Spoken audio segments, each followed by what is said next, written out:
Taste the Daily. முக்கிய செய்தி. சென்னை கீழ்ப்பாக்கம் அரசு மருத்துவக் கல்லூரி மருத்துவமனையில் சிகிச்சை பெற்று வந்த பெண்ணுக்கு பாலியல் தொல்லை கொடுத்த மதுபோதை ஆசாமி சிக்கியுள்ளார். கூடுதல் விவரங்களை நமது செய்தியாளர் கோபாலிடம் கேட்கலாம். வணக்கம் கோபால், என்ன நடந்தது? முழுமையான விவரங்கள் என்ன? அருண் வணக்கம். சென்னை மாநகர் கடந்த சில மாதங்களாகவே போதைப் பொருள் நடமாட்டம் அதிகம் உள்ள மாநகரமாகவும் வெளி மாநிலங்களிலிருந்து கஞ்சா, மெத்தபெட்டமைன் போன்ற போதைப் பொருட்கள் சென்னை நகருக்குள் கொண்டு வரப்பட்டு இங்கிருந்து பல்வேறு மாவட்டங்களுக்கு கொண்டு செல்லும் தொடர் கதைகள் நடந்து வரும் நிலையில் சென்னையில் பாலியல் துன்புறுத்தல் சம்பவங்கள் அதிகரித்து வருகின்றன. கடந்த மாதம் அண்ணா பல்கலைக்கழகத்தில் வளாகத்திலேயே மாணவி ஒருவர் பாலியல் துன்புறுத்தல் செய்யப்பட்ட விவகாரம் நாட்டையே உலுக்கியுள்ள நிலையில் தற்போது சென்னை கீழ்ப்பாக்கம் அரசு மருத்துவமனையில் பெண் ஒருவருக்கு பாலியல் தொல்லை கொடுத்துள்ள சம்பவம் மேலும் பெரும் சர்ச்சையை ஏற்படுத்தியிருக்கிறது.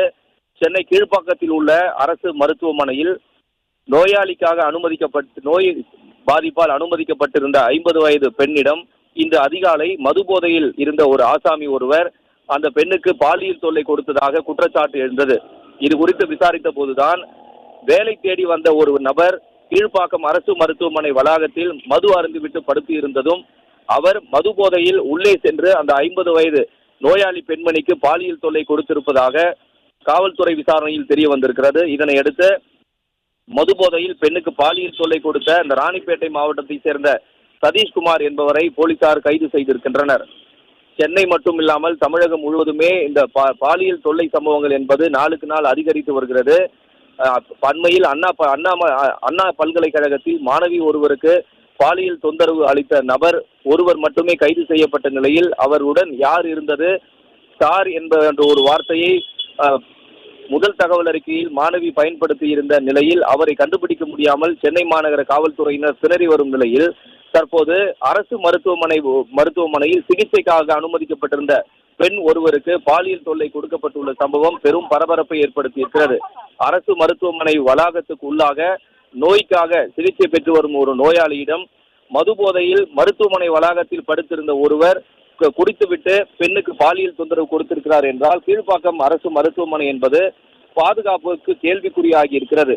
கீழ்ப்பாக்கம் அரசு மருத்துவமனையில் 2 நுழைவாயில்கள் உள்ளது. அங்கு போதிய அளவில் பாதுகாவலர்கள் இல்லாததே இது போன்ற சம்பவங்கள் அதிகரிப்பதற்கு காரணம் என நோயாளிகள் தரப்பில் குற்றம் சாட்டப்பட்டிருந்தாலும் மது புழக்கத்தை கட்டுப்படுத்த முடியாமல் காவல்துறை திணறுவதும் திமுகவை சேர்ந்த சில நிர்வாகிகளே இந்த மது விற்பனையில் ஈடுபட்டு வருவதும் இது போன்ற சம்பவங்கள் அதிகரிப்பதற்கு காரணம் என பொதுமக்களும் நோயாளிகளும் குற்றம் சாட்டுகின்றனர்.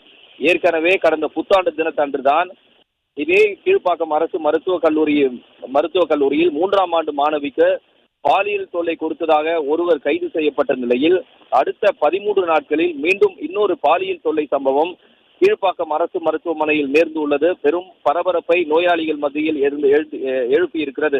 எனவே இந்த கீழ்ப்பாக்கம் அரசு மருத்துவமனை வளாகத்தை போலீஸ் பாதுகாப்புடன் கண்காணிக்க வேண்டும், அல்லது பாதுகாப்பு என்பது பலப்படுத்த வேண்டும், கண்காணிப்பு கேமராக்களை அதிகப்படுத்த வேண்டும் என்ற ஒரு கோரிக்கையையும் நோயாளிகளின் உறவினர்களும் முன்வைத்திருக்கின்றனர்.